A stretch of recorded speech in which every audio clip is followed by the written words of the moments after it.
Good morning, good afternoon, good evening, depending on where you are in the world. My name is Carrolet Thomas, and welcome to my channel. Thank you to those of you who have subscribed to my channel, and if you haven't subscribed to my channel yet, please do. It's free. It doesn't cost you anything. Today's message is, pride does not look good on you. This is a prophetic word and prophetic warning from God. Pride does not look good on you. There is a difference in being proud and being prideful. There is a difference between having pride and being full of pride. And contrary to what the proud think, being prideful or full of pride is not a good look, and it hurts that person more than anyone else.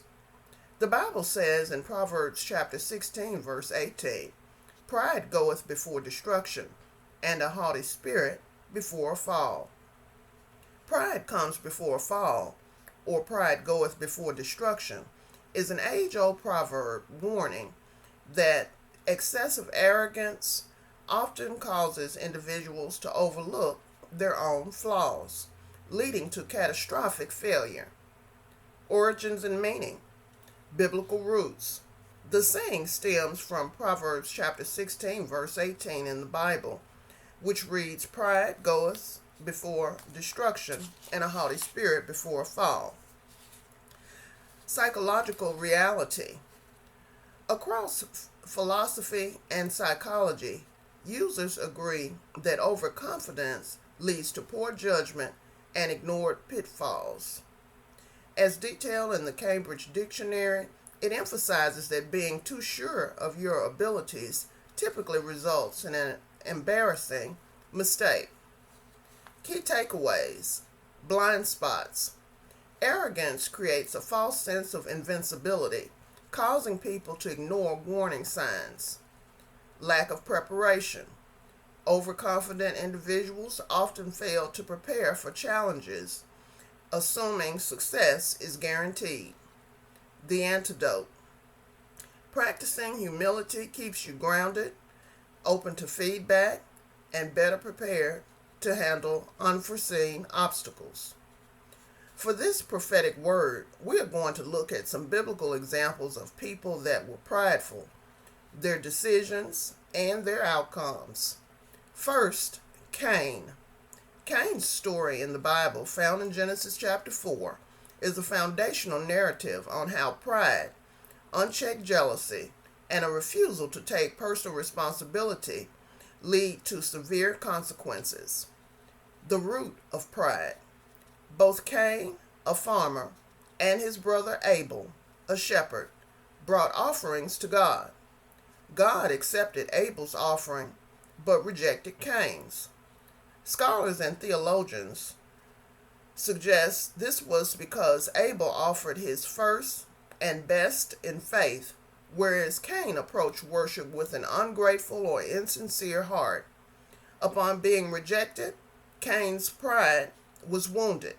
Instead of repenting or examining his own motives, he grew jealous and deeply resentful of his brother. The tragic decisions. Cain's downfall was defined by a series of wrong decisions, giving in to anger and sulking. God confronted Cain about his resentment and warned him that sin is crouching at the door. God also offered him a chance to do what was right and be accepted, but Cain ignored the warning. Committing murder. Harboring jealousy, Cain lured his brother into a field and murdered him. Lying and insolence. When God asked Cain where Abel was, Cain lied and insolently replied, "Am I my brother's keeper?" The outcome. Cain's actions resulted in a heavy toll. The curse. Because Cain murdered his brother, God cursed the ground so that it would no longer yield its strength to Cain's farming. Banishment. Cain was sentenced to become a fugitive and a wanderer on the earth. Mercy and judgment. Despite the severity of the crime, God showed Cain mercy by placing a visible mark on him, promising a sevenfold vengeance on anyone who killed him to protect him from mob justice. Exile. Cain subsequently left the presence of God and settled in the land of Nod, east of Eden. Yes, there are some people, like Cain, who are just determined to do the wrong thing because of pride. Even when God is telling them to choose to do what is right, their pride gets in the way, and they are willing to go for broke to save face. Next, Pharaoh. In the biblical book of Exodus, Pharaoh was the absolute ruler of Egypt.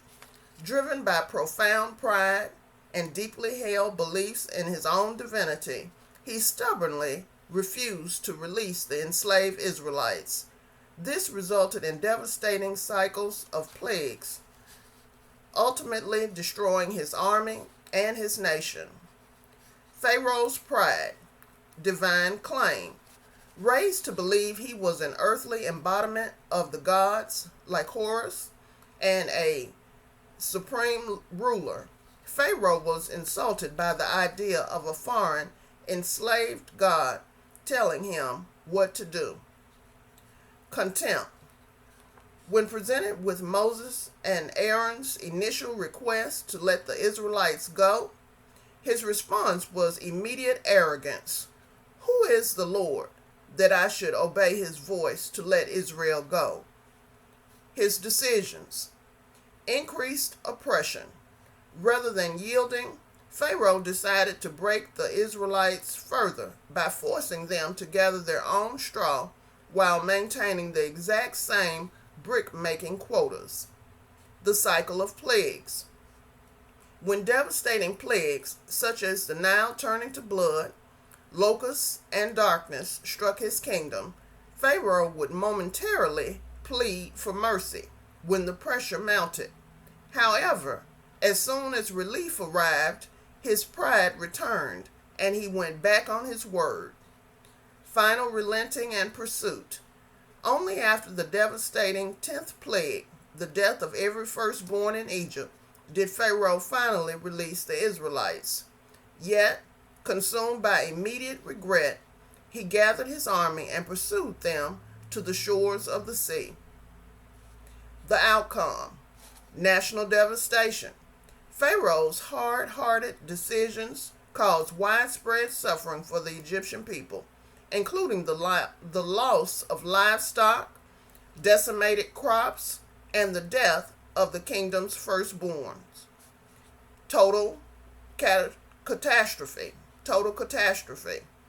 When Pharaoh's army pursued the Israelites into the parted sea, the waters returned to their natural state, drowning his chariots and soldiers. Historical memory. The outcome is remembered as the ultimate triumph of divine authority over earthly oppressive power. Michael Jackson has a song called Don't Stop Till You Get Enough. And in my opinion, Pharaoh is the poster child for that. Next, Moses. Moses was a pivotal biblical figure chosen by God to lead the Israelites out of Egyptian slavery. However, moments of pride, anger, and disobedience, particularly striking a rock in frustration rather than speaking to it, cost him the ultimate privilege of entering the Promised Land. Key decisions and actions. Choosing God over Egypt. Raised as an Egyptian prince, Moses made the monumental decision to identify with his enslaved Hebrew people rather than enjoy the temporary wealth and power of Pharaoh's court. Taking justice into his own hands, pride, and impatience. Early in life, driven by anger, he killed an Egyptian overseer who was beating a Hebrew. This impulsive, prideful act forced him to flee to the wilderness of Midian for 40 years. leading the Exodus. Following his encounter with the burning bush, he obeyed God's call to confront Pharaoh. Through the 10 plagues and the parting of the Red Sea, he successfully liberated the nation. The sin of pride and the rock. The incident at Meribah. During the wilderness wanderings, the people were desperately thirsty and grumbled against Moses and God. Disobedience. God instructed Moses to take his staff and speak to the rock to produce water. However, an angry and prideful Moses shouted at the Israelites, questioning, "Shall we bring water for you out of this rock?" He then struck the rock with his staff twice instead of speaking to it. The underlying pride. In his anger, Moses took the focus off God's provision, using the pronoun we and acting as though he and Aaron were the ones performing the miracle. The outcome. The punishment. Because Moses failed to hallow God as holy in the eyes of the people of Israel, God declared that he would not be allowed to lead the Israelites into the promised land of Canaan. Final years. Moses faithfully led the people to the border of Canaan for the remainder of his life. He died on Mount Nebo after viewing the promised land from a distance. God says what he means, and God means what he says. When God gives us explicit instructions, we are to follow them to the letter. Point blank, period. Next, Naaman. Naaman, an esteemed Syrian army commander, suffered from leprosy. His pride nearly cost him his miracle when he initially rejected the prophet Elisha's instructions to wash in the Jordan River. After his servants convinced him to obey, Naaman was miraculously healed, transforming him into an humble follower of God. Who was Naaman? Naaman was a highly decorated and successful commander of the army of Syria. He was a man of great valor, highly favored by his king, and instrumental in securing victories for his nation. However, despite his immense power, wealth, and status, his life was afflicted by an incurable and dreaded skin disease known as leprosy. Naaman's pride. Naaman's fatal flaw was his pride, rooted in his military rank and worldly prestige. The expectation of a spectacle. When Naaman sought healing in Israel, he expected the prophet Elisha to come out personally, wave his hand over him in a grand gesture, and call upon the name of the Lord. The offense.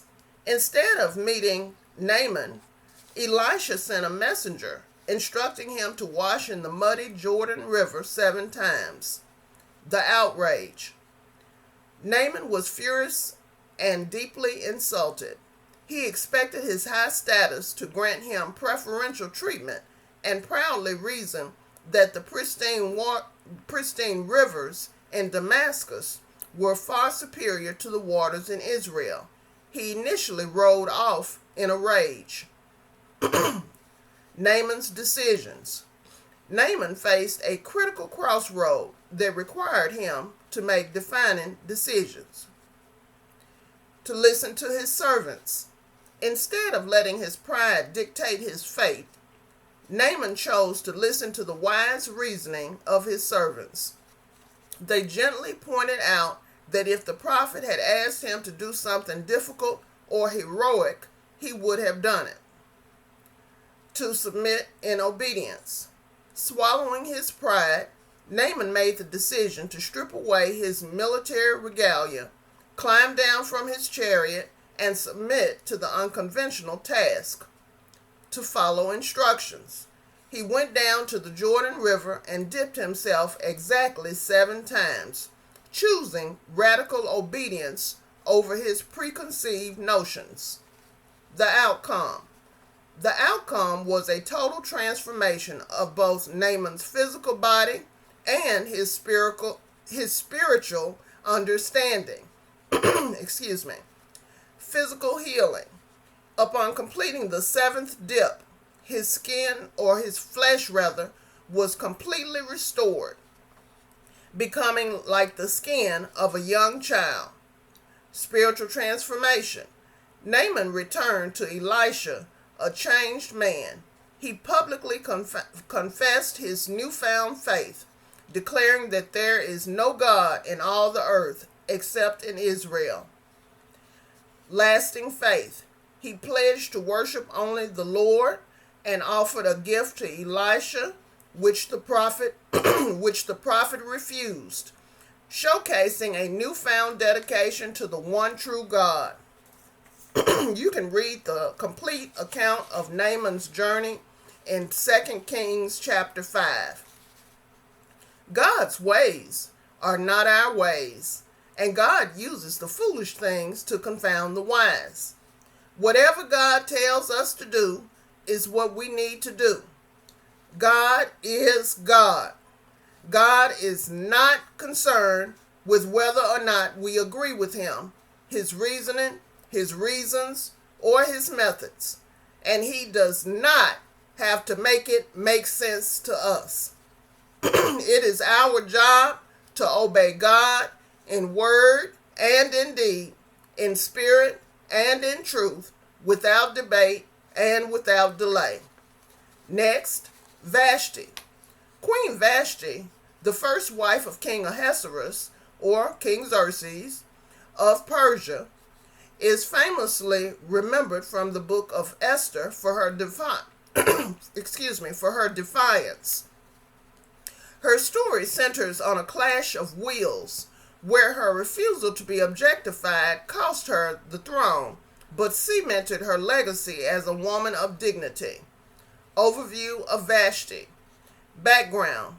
According to tradition and historical context, Vashti was a woman of royal descent and noble lineage. She was known for her exceptional beauty. Role. She served as a supportive and capable queen, famously hosting her own lavish banquet for the women of the palace simultaneously, while the king was hosting his own massive, months-long celebrations.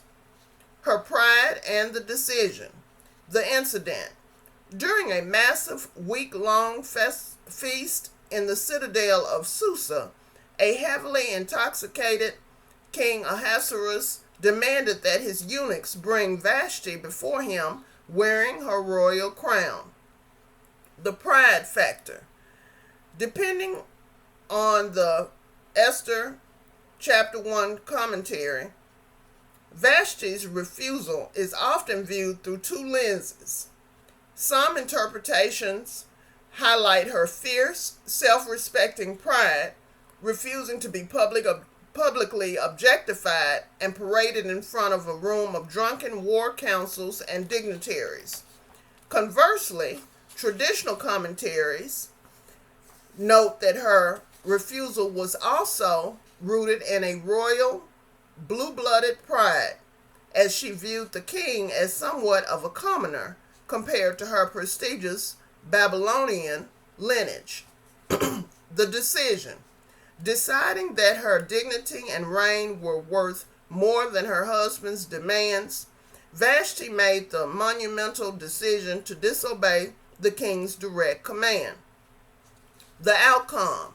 Immediate reaction.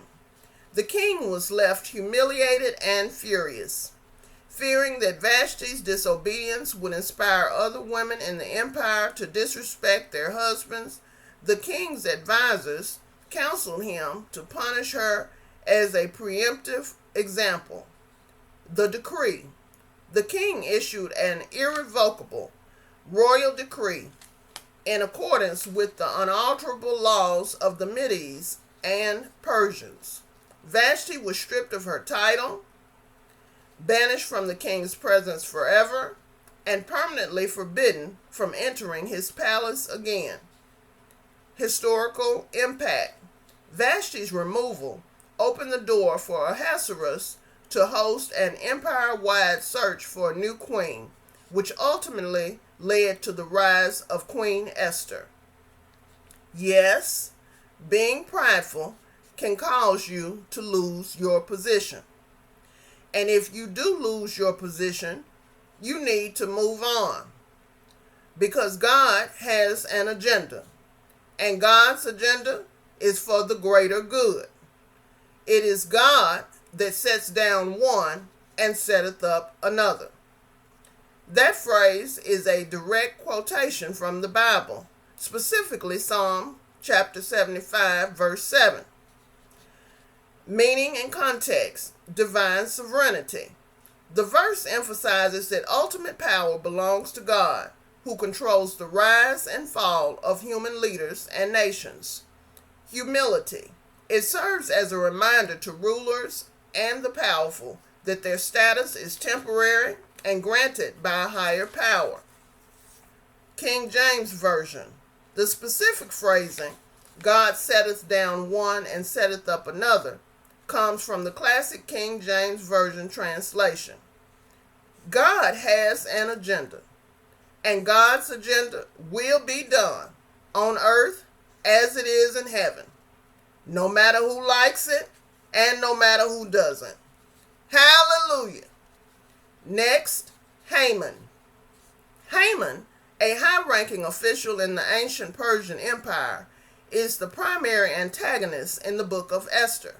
His story is the ultimate biblical case study on how excessive pride and unchecked ambition blind a person to reality and pave the way for their own destruction. The narrative of his pride, decisions, and downfall unfolds in the following key phases. Haman's character and pride. Inflated ego.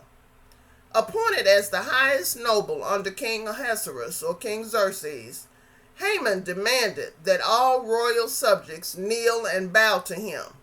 His ego was fragile. His happiness was ruined by a single person who refused to bow. Entitlement. When asked by the king how to reward a man the king wished to honor, Haman's immediate prideful assumption was that the king could only be referring to him. Bitter obsession.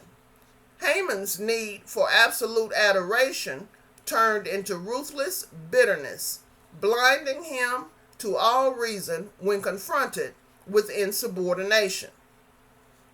Key decisions. The deadly decree. Enraged by the defiance of a Jewish man named Mordecai, Haman decided to exact vengeance, not just on him, but on the entire Jewish population across all 127 provinces in the Persian Empire. Manipulation and bribery. Haman convinced the king to issue a decree of genocide by offering a massive bribe of 10,000 talents of silver and falsely characterizing the Jews as disobedient rebels.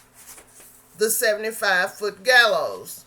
At the advice of his wife and friends, Haman ordered the construction of a massive gallows about 50 cubits high to hang Mordecai. The outcome, the humiliating reversal. In a dramatic stroke of irony, the king, while reviewing historical records, realized Mordecai had previously saved his life and had never been rewarded. Haman was forced to publicly parade Mordecai through the city, clothing him in the king's royal robes and declaring him the man the king delighted to honor. The unmasking. During a private banquet hosted by Queen Esther, who secretly revealed her own Jewish heritage, Haman's genocidal plot was exposed to the king. Execution. Upon discovering the plot and Haman's plan to destroy the queen's people, an enraged King Ahasuerus ordered that Haman be hanged on the very gallows he had built for Mordecai. lasting legacy. After Haman's death, his assets were given to Esther and Mordecai, and his 10 sons were also killed. The day the Jews were slated for annihilation was dramatically turned into a day of victory, which is commemorated annually in the Jewish holiday of Purim. No good comes out of hating other people. It is like giving yourself a self-inflicted wound. You hurt yourself more than anyone else. Because people that intentionally hurt other people are usually silently suffering and want others to feel their pain. It's not right, but it's real. However, God has said in Psalm 105 verse 15 and 1 Chronicles chapter 16 verse 22, touch not mine anointed and do my prophets no harm. Those are not just words. God means business. Only a fool would fool around and find out. Finally, the Pharisees. According to biblical accounts, many Pharisees exhibited significant pride and arrogance, particularly concerning their strict adherence to the law. They often boasted about their religious duties and looked down on others. Jesus frequently rebuked them for this behavior, highlighting several specific examples of pride. Public boasting. Jesus told the parable of the Pharisee and the tax collector, where a Pharisee loudly prayed to God, boasting about how often he fasted, how much he tithed, and thanking God that he was not like other men. Seeking status. They loved being noticed in public, demanding places of honor at banquets, and seeking respectful greetings in the marketplaces. Self-righteousness. They viewed themselves as spiritually superior and looked down on anyone they considered sinners, prioritizing their traditions over mercy and justice. However, not all Pharisees fit this mold. The Bible also notes more open-minded and devout members such as Nicodemus, who sought out Jesus to learn and later defended him before the Sanhedrin, and the Apostle Paul, who identified himself as a former Pharisee. The Pharisees were a prominent, influential Jewish sect during the Second Temple period, known for their strict adherence to both written scripture and oral traditions. While they championed personal piety and the democratization of holiness, their legacy is heavily marked by legalism, pride, and opposition to Jesus Christ. History and origins. Emergence. Originating after the Maccabean revolt, they sought to protect Judaism from Greek and Roman culture assimilation. The separated. Their name likely stems from the Hebrew parash, meaning to separate, as they distanced themselves from both pagans and everyday unlearned Jews. Influence. Though primarily scholars, laymen, and businessmen, they held massive sway over the general population, which allowed them to effectively control policies and governing bodies like the Sanhedrin. The root of pride. Self-righteousness. They confuse meticulous religious performance with spiritual intimacy, leading to a smug belief that they earned God's favor through their works. Hypocrisy. Jesus frequently rebuked them for focusing on outward shows of piety like tithing tiny spices and wearing elaborate garments, while neglecting inner justice, mercy, and humility. The expert trap. They treated their own man-made oral traditions as equal to God's commands, lording these heavy burdens over common people. Key decisions: rejection of Jesus. Because Jesus openly challenged their man-made rules, especially on the Sabbath, and associated with outcasts, the Pharisees viewed him as a threat to their authority and the law. The plot to kill. In a historic, ironic alliance, the Pharisees set aside their deep theological rivalries with the elite, liberal Sadducees to collectively scheme the arrest and execution of Jesus. The outcome: the unintended legacy. Despite their active opposition to early Christianity, the Pharisees were the only major Jewish sect to survive the catastrophic Roman destruction of the Second Temple in 70 AD. Foundation of Judaism. Their focus on synagogues, personal prayer, and oral study, eventually codified into the Mishnah and Talmud, became the direct foundation of modern rabbinic Judaism. Humility will take you a lot further than pride will. Low is the way up. No matter how handsome and or beautiful a person may be, being prideful changes their countenance and can have negative repercussions and outcomes. Why?